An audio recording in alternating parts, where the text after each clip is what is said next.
네, 안녕하세요. 저는 오영진입니다. 한양대학교 에리카 교과목 기계비평의 주간 교수로 있고요. 기술과 인간, 그리고 그 사이에 일어나는 어떤 그 공진화 과정에 대한 관심이 많습니다. 최근에는 아무튼 그 어떤 새로운 어떤 소프트웨어가 인간의 정신과 어떤 관련을 맺는가, 이런 지점에 대해서 제가 좀 고민을 많이 하고 있습니다. 오늘은 좀 다소 좀 생소한 개념인 게임 엔진 만년필설이라는 개념을 한번 소개해 보고자 합니다. 지금은 그렇지 않은데 이게 19세기의 그 많은 새로운 테크놀로지에 대해서 명칭이 붙은 것들을 이제 우리가 조사를 해보면은 뭐 텔레그라프라든지 뭐 전신전보, 뭐 그라마폰, 축음기, 뭐 포토그래프, 뭐 사진술, 이런 것들의 어원들에 다 이 그리스어로 이제 파다 혹은 쓰다라는 그런 개념이 들어가 있는 걸 확인할 수가 있습니다. 이게 이제 재밌지 않습니까? 20세기의 테크놀로지는 이제 이런 이제 유행이 없는데, 그 시기에는 뭔가 새로 등장하는 그런 테크놀로지에 쓰다라는 개념이 사실은 이렇게 접속되어 있었다라는 것이죠. 저는 그래서 사실 기술의 역사는 공감 어떤 그의 역사와 함께 한다고 생각합니다. 공감이란 건 뭐냐면, 우리 이제 뭔가에 공감한다고 하잖아요. 공감한다는 것은 저 멀리 있고 나와 상관이 없는 것이 나와 관련을 맺는다는 뜻입니다. 그러니까 우리가 전신 정보 시스템은 그런 거죠. 여기에서는 전혀 알 수 없는 일이 저 먼 곳에서 여기로 전송되어지는, 쓰여지는 그런 일들인 거죠. 그래서 먼 것을 가까운 것으로, 그리고 잊혀진 것을 새겨서 지금과 미래로 옮기는 기술들이 사실은 기술의 역사인 거라는 거죠. 그래서 기술의 역사는 사실은 공감 장치의 역사라고도 할 수 있을 것 같습니다. 근데 이제 제 질문은 뭐냐면, 이건 이제 19세기의 기술들이고, 오늘날의 이런 굉장히 이제 광범위하게 쓰여지는 게임 엔진이라는 어떤 하나의 새로운 표현 도구는 과연 무엇을 쓰고 있는가, 그런 질문을 좀 던지고자 하는 것이죠. 그래서 제가 첫 번째로 좀 소개해드리고 싶은 개념은 머시니마라는 개념입니다. 머시니마는 좀 새로운 조어고요. 머신, 그리고 시네마, 애니메이션의 세 개의 이 개념의 약자입니다. 그래서 좀 아주 독특하죠. MACHI, NA, MA를 이렇게 쓰죠. 네. 이 개념은 기본적으로 지금 이 예시를 보시면 아는데, 지금 이 예시에 보면 하나는 머시니마고 하나는 애니메이션이에요. 뭐가 애니메이션일까요? 오른쪽에 있는 게 애니메이션이죠. 그리고 왼쪽에 있는 것은 머시니마입니다. 저 머시니마는 눈치를 채신 분은 아시겠지만 GTA5라는 게임의 엔진을 이용해서 만든 이제 애니메이션이죠. 근데 거의 유사하게 지금 연출을 하고 있죠. 네. 이게 가능한 이유는 GTA5라는 게임 자체가 굉장히 이제 많은 그런 자원들을 가지고 있고 표현의 그런 가능성들이 높다 보니까 저렇게 애니메이션에 육박하는 연출들이 가능해진 것입니다. 근데 머시니마적 표현에서는 그런 이제 실제 게임적 디자인, 뭐 퀘스트는 상관없이 게임의 그런 무대, 캐릭터, 자원들만을 사용해서 뭔가 새로운 표현의 어떤 장치, 서사의 장치로 좀 사용하고 있는 것입니다.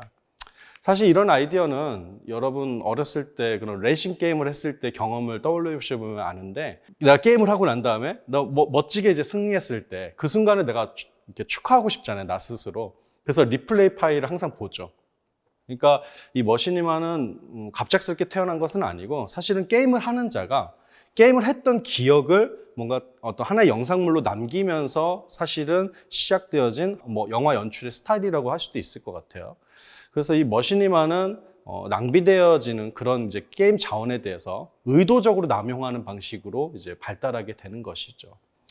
그러니까 일반적인 그런 머시니마의 기본적인 철학은 무엇이냐면, 기본적으로 이런 가상의 제작 환경을 마련하는 것이기 때문에 여기에서 1인 제작자가 감히 할 수 없었던 그런 아주 대규모의 전투씬이라든지 환상적인 총격씬, 이런 비현실적인 연출들을 이제 스스로 할 수 있도록 하자라는 겁니다. 그러니까 이런 것들을 연출하려면 어떨까요? 일반인은 할 수가 없죠. 그리고 뭐 웬만한 제작자도 할 수가 없을 것 같습니다. 근데 게임 엔진이라는 하나의 가상적 제작 환경은 그런 것들을 다 가능하게끔 해주죠. 컴퓨팅 파워만 지원된다면 사실 내가 연출을 할 수 있는 것이죠. 물론 영화에 그것에 미치진 못할 거예요. 뭐 사실감이라든지 이런 것들은. 그러나 어찌됐건 표현을 할 수 있게 되는 거죠. 이 가상 제작 환경을. 그래서 이제 머시니마에 대한 뭐 아주 쉬운 평가는 이런 표현도 있습니다. 머시니마는 1인으로 만드는 인형극이다. 그런 이제 표현도 있고요.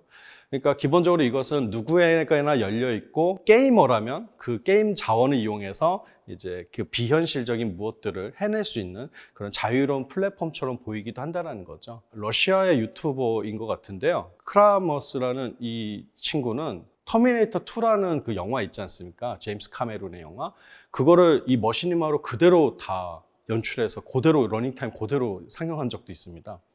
근데 여러분 한번 검색해서 보십시오. 놀랍습니다. 모든 시퀀스가 그대로 똑같이 카피가 돼 있고 그냥 이 약간 이게 CG 같다. CG도 아니죠. 이제 게임 엔진 같다. 게임의 그래픽 같다라는 느낌만 있지 나머지 자연스러운 연출들이 그대로 다 모방되어 있거든요. 이 얘기인즉 이런 거죠. 누구나 제임스 카메론 같은 아이디어만 있다면 그리고 약간의 게임 엔진을 다룰 수 있다면 터미네이터 2 같은 SF 시나리오를 구현하는데 가능하다. 구현하는 게 가능하다. 이런 얘기가 되는 거죠. 그래서 지금 이 머시니마는 여러 가지로 지금 이렇게 사용되고 있어요. 예를 들어 제가 알기로는 퀸즐랜드 유니버시티에서 실제로 이제 그 법학 교육을 할 때 그 예시를 이렇게 알려줘야 되잖아요, 학생들한테. 근데 이제 지문으로 통해서 이제 그 글자나 문자로 이렇게 설명하기보다는 머시니마를 통해서 이렇게 사례 연출을 하는 방식으로 학생들에게 알려준대요. 그러니까 지금 우리로 치면 뭐 재연 배우들 데려다가 뭐 짧은 극을 찍는 것에 가까운데 그것을 이제 세컨드 라이프라고 지금은 이제 많이 유행하지 않았지만 과거에는 유행했던 이 메타버스 툴을 이용해서 이제 그런 간단한 어떤 예시들을 이렇게 연출해서 드라마로 보여주기도 했었죠. 아니면 지금은 또 이게 서비스가 중지됐는데 넷플릭스에서도 머시니마 장르를 따로 취급하기도 했었어요. 레드 vs 블루라고 해서 헤일로란 게임의 엔진을 이용해서 코미디를 이제 상영했었죠. 이것도 원래는 유튜브에 올라오던 건데 그게 인기를 끄니까 이제 이런 정식 하나의 작품으로 인정을 해가지고 이제 서비스하기도 하죠. 그냥 단순한 팬메이드 2차 창작물이 아니라 하나의 뭔가 저작 도구처럼 사용되고 있고 심지어 그 저작물은 정식의 작품처럼 취급되기도 한다는 거죠. 올해는 한국영상자료원에서 그 게임 시네마라는 그런 특별전도 했었어요. 그래서 머시니마 방식으로만 만든 다큐멘터리 혹은 영화들만 따로 상영한 적도 있죠. 그러니까 이제는 영화라는 것이 여러 사람들이 모이고 여러 제작 환경을 이제 조성해야지만 만들어지는 게 아니라 이런 가상적 자원 안에서 누구나 만들 수 있는 가능성이 열려버린 거고 실제로 그런 사례들이 등장하게 된 것입니다. 그래서 이제 머시니마는 게임 엔진을 기반으로 한 팬메이드 영상물이라는 그 2차 창작물의 개념에서 버추얼 프로덕션이라는 기술적 장르로 진화 중이라고 저는 생각을 하고 있고요. 그리고 진지한 하나의 표현물로 인정하자는 요청도 받고 있다. 이렇게 말씀드리고 싶습니다. 근데 이제 이 머시니마의 머신의 함의는 뭘까? 왜 머신이 들어갔을까? 이건 기본적으로 이런 뜻인 것 같아요. 첫 번째는 컴퓨팅 파워에 의한 가상적인 제작 환경을 머신이라고 은유화하는 것 같고요. 두 번째는 어찌됐건 인간의 개입, 뭐 스텝이라든지 주변 인물들이 이제 더 이상 필요치 않은 그런 제작 환경, 인간이 필요치 않은 환경들을 의미하는 하나의 이제 또 다른 은유 같기도 하고요. 또 하나는 과거의 영화 연출의 어떤 방식에서는 도저히 할 수 없었던 뭔가 가속화된 그런 뭐 카메라 웍이라든지 비현실적인 그런 어떤 그 연출법들 그런 것들이 사실 이 머시니마에서는 또 가능하거든요. 그래서 그런 게임적인 연출을 의미하는 또 다른 의미 같습니다. 근데 이제 재밌는 것은 한때 영화라는 이 장르 자체도 인간들에게는 매우 기계적인 것으로 이해되었다라는 거예요. 우린 지금 이 머시니마를 기계와 영화를 합쳐서 이제 머시니마라고 부르고 있는 건데 사실 영화 자체도 기계 연극이었다는 거죠. 반대로 치면은. 그러니까 초창기에 연극 배우들이 그렇게 생각을 했다는 거 아니에요. 연극을 하다가 영화를 찍으면 이게 도대체 어떤 환경에서 내가 찍히는지 알 수가 없고 심지어 이렇게 찍히는 것이 나중에 어떻게 편집될지 알지 모르기 때문에 내가 기계에 의해서 낱낱이 해부당하고 절단당한다는 느낌을 받았다라는 거예요. 연극 배우들이. 근데 이제 이 기계적인 연극인 영화는 한편으로 이런 이제 가상 제작 환경에서 더더욱 기계적인 것이 된다라는 거죠. 이제는 배우가 필요 없다라고 이제 뭐 선언하는 이제 지경에 이른 거고 아니면 머시니마에 등장하는 모델링이 나로부터 기인했다면 사실은 그 모델링을 내가 제공한 것까지만 나의 일이고 나머지는 사실은 이제 스크립트를 짜가지고 그냥 연기를 하는 말 그대로 그 감독의 권한이 돼버린 거잖아요. 그러니까 더 이상 연기를 새로 할 필요도 없는 거죠. 이 기계적 스크립트에 의해서 연기가 되니까. 그러니까 이건 기계라는 그런 관점까지도 가능하다라는 것이죠. 물론 이제 머신이만은 한계가 있어요. 왜냐하면 예를 들어 지금 보시고 계는 뭐 이런 마인크래프트라든지 뭐 GTA 5라든지 뭐 이런 식의 이제 여러 가지 머신니마들이 많이 만들어지고 있긴 하지만 그 표현의 어떤 그 한계가 분명히 존재하고요. 마인크래프트 기본적으로 이렇게 표현되잖아요. 이렇게 약간 레고 블록처럼 표현되잖아요. 그거 이상의 표현이 불가능하기 때문에 이제 말 그대로 마인크래프트스러운 미학, 그런 아름다움 안에서 이제 갇혀 있게 되는 거죠. 근데 이제 진정한 예술가라면 또 여기에서 굉장히 불만을 느낄 것 같아요. 이 머신니마 장르가 나를 표현할 수 있다고 생각하고 자유로운 건 맞는데 사실은 또 이 원래 게임 엔진에 종속되게끔 만드는 거기 때문에 내가 이렇게 진정한 나의 표현의 어떤 도구로 사용하기는 좀 어렵다라고 판단하는 사람들도 있죠. 아무튼 그거 사이에 지금 약간의 조정이 일어나고 있는 것 같습니다. 심즈 4라는 게임 있죠. 여러분 많이 하고 계시죠? 전형적인 미국 중산층 어떤 판타지, 중산층의 판타지를 다룬 어떤 게임인데요. 어떤 사람들은 이 게임을 하다가 여기에 등장하는 주변 인물이나 오브젝트들이 나의 환경과 맞지 않다고 생각을 해요. 그래서 유색인종을 뭐 디자인해서 올린다던가 내 주변의 친구들을 모델링해서 올린다던가 내가 갖고 싶은 뭐 퍼니처, 뭐 가구 같은 거를 이제 올린다던가 그런 식으로 이제 수정 행위를 하죠. 그들이 그런 일을 하는 이유는 사실 심즈라는 플레이를 최대한 내 삶과 유사하게 이제 플레이하고 싶기 때문입니다. 그러니까 이건 뭐냐면 그냥 플레이가 아니라 리얼리즘을 반영하려고 하는 하나의 플레이라는 거죠. 그래서 건살로 프라사카가 억압받은 사람들을 위한 비디오 게임이라는 책에서 이런 어떤 새로운 플레이에 대한 얘기를 이제 연구서로 남겼죠. 그러니까 이때 이제 심즈는 내 삶과 이웃의 관계를 시뮬레이팅 할 수 있는 유사 리얼리즘의 지위까지도 저는 얻고 있다고 생각합니다. 그냥 게임사가 제공해준 그 퀘스트를 그냥 따라가는 것이 아니라 그것을 최대한 나의 삶과 유사하게 다시 맞추고 수정해서 나를 표현하는 일로 바꿔버리는 거죠. 그러니까 여기서는 플레이지만 여기서는 뭐 리프레젠테이션이 되는 것이죠. 그래서 이제는 이런 식으로 이제 아까 머신니마의 사례도 있고 이런 이제 모드 행위라고 하죠. 수정 행위를 통해서 자기를 표현하는 행위들을 보면은 이제 게임이란 것은 단순히 이 게임 디자이너가 의도한 대로 플레이하는 그런 어떤 행위만이 아닌 이것을 이용해서 뭔가 나 자신을 표현하는 하나의 도구가 점점 되어간다라는 생각에 이르게 됩니다. 그리고 사실은 여기에 더 넘어서 요즘 많은 작가들은 특히 이제 미디어 예술 작가들은 이제 게임 엔진을 좀 이렇게 터득을 해가지고 그런 상호작용적 디자인 속에서 3D 공간적인 어떤 그런 상상력으로 자기 자신의 상상력을 표현하려고 노력을 하죠. 그래서 저는 이렇게 생각합니다. 이제 아스트릭이라는 사람이 이제 영화 평론가인데 이 사람이 이제 카메라 만년필서를 48년에 주장하거든요. 그러니까 이게 영화 탄생한 지 거의 한 50 몇 년 정도 지난 이제 시점에서 이런 얘기를 하죠. 영화는 점차 하나의 언어가 되어가고 있다.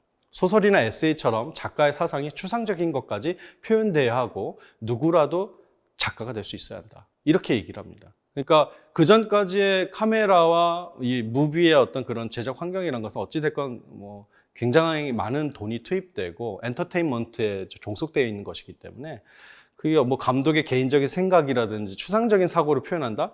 거기까지 이르지를 못했던 거예요. 저는 마찬가지로 오늘날 게임 엔진 만년필서를 주창할 때가 된 것 같습니다. 우리가 아타리퐁 71년에 이제 최초로 상용화된 게임이 아타리퐁인데 71년으로부터 지금 한 50년 정도 지난 상황이거든요. 그러니까 어느 정도 얼추 맞죠. 뉴 미디어가 탄생해서 등장해서 신기한 하나의 테크놀로지에 불과하던 것이 점차 문법을 얻게 되고 개인의 표현의 도구가 되는 데까지 한 50년 걸린 거잖아요. 마찬가지로 지금 게임의 역사도 한 50년 정도 지난 것이고 그리고 점차 아까 제가 설명해 드렸던 것처럼 개인의 표현의 도구를 사용하는 자들이 많아지고 있기 때문에 이제는 이런 게임 엔진 아니면 상호작용 디자인이 점차 하나의 언어가 되어가고 있다는 주장이 가능하다고 생각을 합니다. 그래서 누구나 게임 엔진을 이용해서 게임을 그냥 했던 그런 플레이 경험만으로도 뭔가 자기 자신의 이야기를 표현하는 그런 시대가 된 건 아닌가 그런 생각이 좀 드네요. 데이비 크로넨버그의 엑시스턴스라는 영화가 있는데요. 그 영화에는 락커 같은 그런 게임 디자이너가 등장합니다. 그게 뭐냐면 게임 디자이너가 완전히 히어로예요. 그 시대에. 그래서 마치 우리가 작가나 뭐 가수를 이렇게 숭배하듯이 이 세계에서는 게임 디자이너가 최고의 그런 아이돌인 거예요. 어떤 세계관을 만들고 그 안에서 플레이할 수 있도록 한다는 점에서 그래서 추종자와 이제 추종하지 않은 자들이 막 등장하고 이렇게 반목을 겨루는 그런 영화인데요. 아무튼 이 영화가 말 그대로 이제 게임 디자이너가 하나의 독자적인 예술가 그리고 독자적인 표현의 어떤 능력을 가진 자로 이렇게 예견되어 있는 그런 이제 영화라고 할 수 있겠죠. 얀스 스토버의 그 2008년 작품 1378km라는 작품이 있는데요. 이 작품은 이제 미대 졸업생인 얀스 스토버가 그 졸업 작품으로 이제 게임적인 결과물을 이제 이렇게 제출한 사례입니다. 근데 이게 내용이 뭐냐면 옛날에 이제 과거에 구서독과 동독이 이렇게 나뉘어져 있었잖아요. 그 경계선에 이르는 그 길이가 1378km래요. 그래서 그 경계선에서 일어났던 그런 비극을 다루는 게임입니다. 그러니까 처음에 이게 게임으로 이렇게 구현된다고 하니까 게임에 대해서 이제 이해가 없던 사람들은 마치 놀이화한다고 생각을 했던 것 같아요. 재미있게 놀이화한다고 생각을 해서 과거의 비극을 어떻게 놀이화하는가 이런 이제 약간의 비난을 이제 했었는데 사실은 이 게임은 누구도 서로에게 총질을 하지 않고 평화롭게 끝나야지만 굿 엔딩으로 갈 수 있는 시리어스한 게임이었던 거죠. 그래서 하프라이프 2라는 원래 걸출한 게임이 있는데 그 게임의 모드를 이용해서 영감을 받아서 이런 작업을 한 것이죠. 그러니까 하프라이프 2는 하나의 이제 게임 산업에 종속된 SF적인 뭐 그런 아주 좋은 게임인데 이것의 자원을 이용해서 어떤 역사를 드러내는 하나의 저작 도구로 사용한 예인 거죠. 아니면 이런 건 어떤가요? 예를 들어 GTA 3, 아까 5를 얘기했지만 3 같은 이제 과거의 그런 게임을 가지고서도 이집트 시민혁명을 이렇게 기록한 그런 이제 작품도 있습니다. 그러니까 여기서는 뭐 은행을 털거나 뭐 총을 쏘거나 이런 게 아니라 그냥 평화롭게 시위했던 그 시민들의 상황들을 게임 엔진으로 다시 이렇게 저장하고 기록한 것이죠. 이건 사진과 영화가 어떻게 다른가? 사진과 영화는 어찌됐건 프레임 안에 종속되어 있습니다. 작가가 이게 찍어내는 프레임 안에서 넘어갈 수가 없죠, 표현 자체가. 근데 게임 엔진은 어찌됐건 내가 플레이어 자체가 고개를 360도로 다 돌릴 수도 있고 어느 곳이든 다 갈 수 있지 않습니까? 그러니까 어떤 의미에서는 그 역사적 순간의 총체성을 다 드러내는 하나의 작업일 수도 있다는 거예요. 이게 조금 해상도는 낮지만 오히려 과거의 예술이 해내지 못한 그런 새로운 미학이라고 저는 생각을 합니다. 그래서 게임 엔진 만년필서를 한 번 더 반복을 하자면 우리는 넘쳐나는 게임적 자원을 어떻게 의도적으로 남용하고 자기 표현의 재료와 그리고 무대로 사용할 것인가 이렇게 질문할 때가 이제 된 것 같아요. 그래서 오늘 이런 얘기를 좀 제가 드리는 거죠. 최근에 제가 연출했던 그 공연이 있는데요. 이게 이제 게임 기반 공연이에요. 이제 가상정거장이라는 이제 공공미술 프로젝트 산하의 그 마지막 폐막작으로 이제 올렸던 작품인데요. 에란겔 다쿠투어라는 작품입니다. 이 작품은 뭐냐면 원래 그 배틀그라운드라는 게임은 이제 100명이 뛰어내려서 한 명이 살아남는 그런 이제 FPS 게임이지 않습니까? 여기서 익명의 100명이 다 내려서 총을 쏘지 않기로 한번 합의를 해본 거예요, 그날. 말 그대로 미리 사전에 고지하지 않고 그날 와서 합의를 한 거예요. 그래서 어떤 일이 일어나는지를 본 겁니다. 봤더니 총질 말고도 할 게 되게 많은 거예요. 그러니까 이 에란겔 섬이 이제 언리얼 엔진으로 만들어져서 굉장히 유려한 자연 환경을 가지고 있거든요. 그게 오로지 총알을 피하는 데만 사용하는 게 너무 아까운 거예요, 제 생각에는. 그래서 총알을 피하는 데 사용하지 말고 우리가 말 그대로 만지고 산책하는 공간으로 한번 사용해보자, 이 오브젝트들을. 그랬더니 정말 많은 사람들이 그렇게 사용하기 시작했던 겁니다. 그래서 지금 보고 있는 이 화면이 그 참가객이 찍은 사진입니다. 말도 안 되죠. 바로 피격당하죠, 이 게임에서. 근데 그것들을 이제 더 이상 게임이 아닌 다른 방식으로 사용하기로 합의를 해버리니까 저렇게 아주 전원적인 풍경들이 찍히기도 하고 어떤 사람은 저런 안개 낀 저런 평원을 멋지게 찍기도 하죠. 그러니까 이 공간은 말 그대로 탐색의 공간이 되어버리는 겁니다. 배틀의 공간이 아니라. 그래서 이런 것들도 어떤 의미에서는 하나의 게임적인 자원을 이용해서 다른 표현을 이제 만들어내는 하나의 방식인 거죠. 그래서 이 게임, 이제 공연이죠. 일종의 이제 뭐 플래시몹에 가까운 공연인데 이 공연의 매뉴얼 같은 것도 따로 만들었어요. 그러니까 이런 방식으로 이제 어떤 특정한 게임의 게임성을 완전히 바꿔버리는 일. 그러니까 게이머들의 반란도 가능한 것이고요. 동시에 게임이라는 이 풍부한 자원을 어떻게 우리가 다른 방식으로 무한히 사용할 수 있을까라는 그런 아이들이 열게 돼버리는 것이죠. 이제 더 이상 이 프레임 안에 갇힌 어떤 하나의 존재들이 없기 때문에 이제 사물들이라는 것은 하나의 이 프레임 안에 장치된 뭐 배치된 그런 미장센이 아니라 그 자체가 말 그대로 조건과 반응을 주는 하나의 장치로서 이해된다라는 거, 그런 걸 새로 발견했습니다. 이게 무슨 말이냐면 어찌됐건 소설이나 영화란 것은 시점이나 프레임 안에 갇혀 있습니다. 그 영화 촬영 현장을 생각해 보시면 알겠는데 촬영 현장 바깥에 있는 것들은 대부분 다 모조품들이죠. 그 밖에 있는 것까지 구현할 필요가 없기 때문입니다. 프레임 안에 있는 것만 연출하기 때문에. 근데 게임 엔진에 이제 이렇게 배치된 그런 오브젝트들은 어떠냐면 지금 내가 이렇게 보고 있는 이 뷰가 아니더라도 분명히 존재하는 객체로 존재해야지만 이 게임 안에서 구성될 수 있는, 그러니까 작동될 수 있는 것이죠. 그래서 더 이상 이제 사물이라는 것은 어떤 의미를 전달하기 위한 배치된 어떤 사물이나 그런 미장센의 도구가 아니라 그 자체가 하나의 장치로 이제 변한다라는 것입니다. 그리고 움직임이라는 것도 움직임이 있다라는 이미지를 주는 하나의 몽따주적인 어떤 그 구현 방식의 결과물이 아니라 그 자체가 움직이는 그 자체 객체, 그런 모션의 어떤 감각으로 좀 이렇게 변화가 되고 있는 것 같습니다. 그래서 아무튼 사물 존재는 미장센에서 장치로, 그리고 움직임이라는 것은 몽따주에서 모션으로 이렇게 이양되는 그런 새로운 미학이 이 게임 엔진의 새로운 표현의 결과물이라고 저는 생각을 합니다. 이 지점으로 한번 우리가 고민을 좀 할 필요가 있을 것 같아요.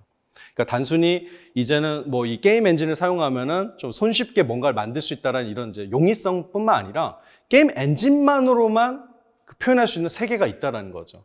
프레임 바깥의 세계들. 저는 소설을 읽을 때 그런 생각을 하거든요.